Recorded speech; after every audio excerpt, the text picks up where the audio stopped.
Good morning, good morning, good morning, everyone. This is the day that the Lord hath made. Let us rejoice and be glad in it. Thank you so much, everyone. Last week, there were quite a few replays because I took a trip to India to go see my brother marry his beautiful bride. And while over there, two things happened. One, the network was not that good or that strong. And then two, I got food poisoning. So thanks to the foodie that I am, that I feel that I can try anything under the sun, I did. And I ended up getting food poisoning. So I was down for a couple of days, but that's okay. To God be the glory. You know, God will have his way. He'll make you lay down in any kind of way that he can get your attention, right? So it was a beautiful day. It was wonderful. The wedding was gorgeous. Congratulations to Mr. and Mrs. Samuel Kusumo, the newest bride and groom of our family. I hope everyone has had a wonderful week. Hope your weekend was great and hope your morning, Monday, has been starting off well for those in the United States and for those who are actually in Dubai, Nigeria, Africa, India, that you had a wonderful day. So let's go ahead and get into today. You all know every time I start out with today is, right? So today is National Cousins Day. So if you have cousins, pick up the phone. You know, I like to talk instead of text. Pick up the phone, send them a text, and let them know that you celebrate them as National Cousins Day and tell them how much you love them and appreciate them. Also, today is International Self Care Day. So we've had that before, and somehow it's come back again. So self care must be very, very important. So make sure that you do something self care. I don't care if it's you simply put a mask on your face tonight. I don't care if it's you eat your favorite junk food today.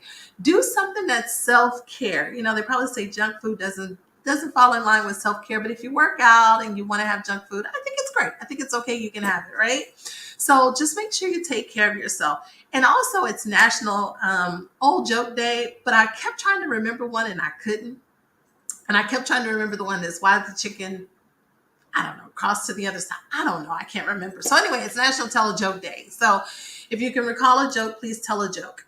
Okay. So just a few reminders. As you all know, this is now a part of the LonnieB and Company network where I actually produce shows for other individuals. And keep in mind that on every Thursday, no, I'm sorry, every Friday, you have an opportunity to visit with myself and my husband, the Kusumos, on We Are the Kusumos at 8 a.m. every morning. If you miss us, then you can definitely tune in on Saturday mornings at 11 a.m. Central Standard Time with the Dear Life After with Rosalind. If you happen to miss her, then you can tune in to Motivation Moments with Gregory Bloomfield. Actually, he will not be this Sunday. He will be this coming up Monday, July 31st, as he closes out his season with none other than Bishop Greg Davis. If you know him, he's very popular on Clubhouse, and he also has the YouTube channel of When the Right One Comes. He talks to individuals about relationships. He talks to them about marriage, preparation for marriage, and it is a panel of all men. So ladies, we get a male's perspective. Now, today, this week, my featured author is none other than Dr. Amanda Randolph. She is an author. We actually co-authored some books, a book together called Finding Joy in the Journey. She is also the co-author of Camouflage Sisters. Camouflage Sisters is where I'll be coming from today, and I'll tell you a little bit about that before I read the devotion. Then also, she and her husband actually have the MMC, which is the Monday Marriage Conversations, which is at 8 p.m. Eastern Standard Time. And it's couples of the Old Testament and New Testaments, from Adam and Eve to Aquila and Priscilla. So if you want to know about couples, marriage conversations, please tune into their show. And then they also have a book that's called Cups Full of Grace. Cups Full of Grace. And it is to enlighten and encourage and affirm your relationship, whether you're married or whether you're in a long-term committed relationship. That is what the book is about. But to this week, we will be coming from her book, where she was a co-author of Camouflage Sisters. And Camouflage Sisters it chronicles the courageous path of 14 women who overcame various struggles during their military careers, internally and externally. They're veterans now, and they support each other, and they share how they talk about how they depended on each other, how they mentored each other, how they actually came through to talk about their success pre and post military careers. So if you know anyone who's in the military, this would be the perfect devotional book for them, but it does talk about encouragement and empowerment. So I did classify it in it. So let's go ahead and get started. I do not keep you all long. Camouflage Sisters, revealing struggles of the Black woman's military experience. Transformation means challenge, not competition. The saying, if you're the smartest person in the room, then you're in the wrong room, is true. Don't expect to grow if you don't challenge yourself or find others willing to challenge you. A scripture that reminds me this is Proverbs 27:17. As iron sharpens iron, so a man sharpens the countenance of his friend. Iron cannot be sharpened without friction. Neither can our minds or skill sets be sharpened without challenge and healthy competition. Notice I said healthy. Some of us go, if you're like me, I'm competitive, and sometimes I forget about the healthy portion. Just being honest, owning it. Early on, I learned what unhealthy competition looked like. So I always chose to present problems or challenges to my soldiers that I knew they had the answer to. Several of my peers remarked I must have been a real good softball player because I always threw softballs to the soldiers. My aim was not to play softball, but to build up their self-esteem by drawing on the knowledge that existed inside of each of them. Make that one of your aims as well. Draw on the knowledge and capabilities of your subordinates and watch them develop into great leaders. I'm going to say that last sentence again. Draw on the knowledge and capabilities of your subordinates and watch them develop into great leaders. That is a perfect statement. I'm reminded when I was in corporate America, and one of my managers gave me a book, and it was called Monday Morning Leadership by David Cottrell. And in that book, it was a saying that stuck with me forever because it helped me to realize the strength of my teams, the strength of people that worked under me, that worked alongside of me. And that is that you are as strong as the weakest link in your environment. You are as strong as the weakest link in your environment. Now, I applied that to corporate America. But if you take that from corporate America and you apply it into your life and you just press pause for a minute and look around your environment and just realize that whatever the weakest link of your inner circle is, that is your strength. Whatever the weakest link in your environment is, that is your weakest link. whatever the weakest link in your environment is, that is your strength.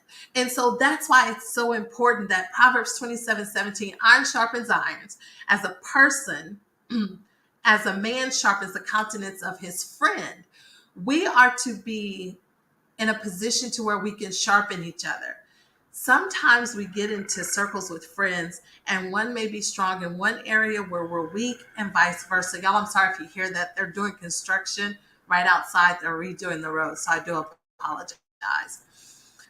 But in that instance, when we have when we're the strong person, it doesn't mean that we're strong in every aspect of that environment. There's always an opportunity for us to learn.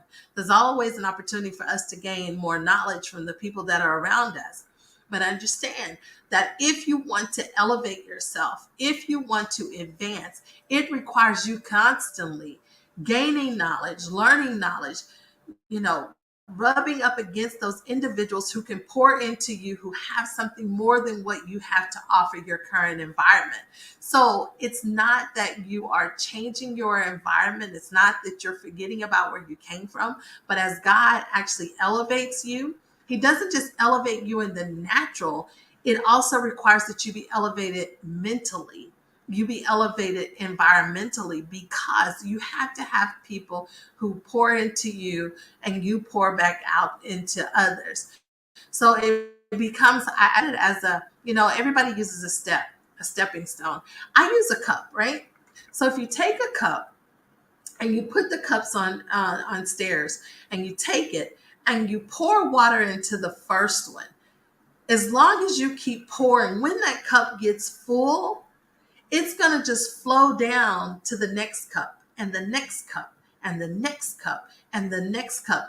That's how you should be when you're pouring into people. So as someone pours into you, you should be pouring into someone else, and you should be encouraging that person to share what you have poured into them and make it a ripple effect. And that's how you all keep lifting each other up. And eventually, sometimes when we hit our peak and we know when to tap out at your prime, you already know that the person that you've been pouring into is ready to take it to the next step. If there's an opportunity for succession or someone to replace you, do not, and I beg, do not be in a position to where if something happens to you, for whatever reason, you become a millionaire, you win the lotto,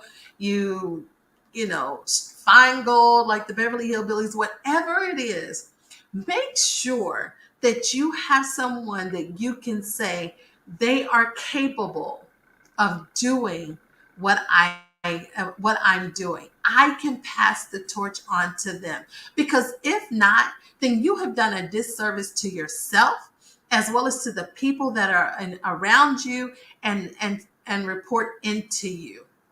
You have done a disservice to them. And what you have done is you've kept all the information balled in your fist like this. And you never did this in order for somebody to be able to catch all the knowledge, the wisdom that you have that can allow them to continue to grow and to excel. And hopefully that one day they'll excel to be where you are or even to surpass you. That should be our daily goal.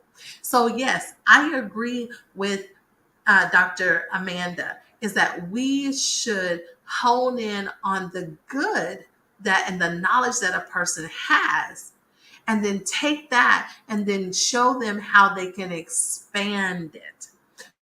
Show them how they can expand the knowledge that they have. Right?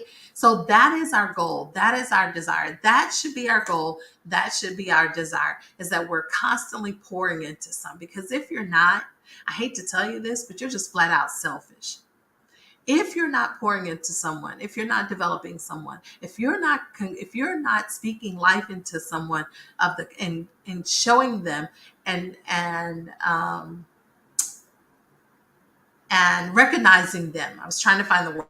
Recognizing them for the skills that they currently have, then you're doing a disservice not only to yourself, but you're doing a disservice to that person. And so therefore, you should not be in the room with that person because you're limited on what you want to offer them and you're limited on what you can celebrate with them. And that's not fair to them. So that's today's morning devotion. You all know it has been great. Let me say good morning to Dr. Menudan. Gajetta, good morning. I hope you're feeling better. I hope you're feeling better and you're resting. Miss Sarinthia, good morning. And Cousin Tony, good morning. Everyone, I love you all. I missed you all last week. I'll be back this week. It's amazing. Evelyn Law is back again with her music. She has new music. Please go and visit her on YouTube. If you need praise and worship and encouragement, please, please, please go out and visit her. And then while you're over there on YouTube, please subscribe to our YouTube channel. It's AB Kusimo, or We Are the Kusimos, or LonnieB and Company. That is the network where you can see everyone's shows, all the shows that I actually produce. So today, make it a great day. Pick up that phone, tell your cousins hi, tell them you love them, tell them you appreciate them. Just tell them something. It's National Cousins Day. Don't leave them out. You know, everyone wants to celebrate their birthday. So let's celebrate the small wins, right? And then also, it's self-care day. Do something for yourself.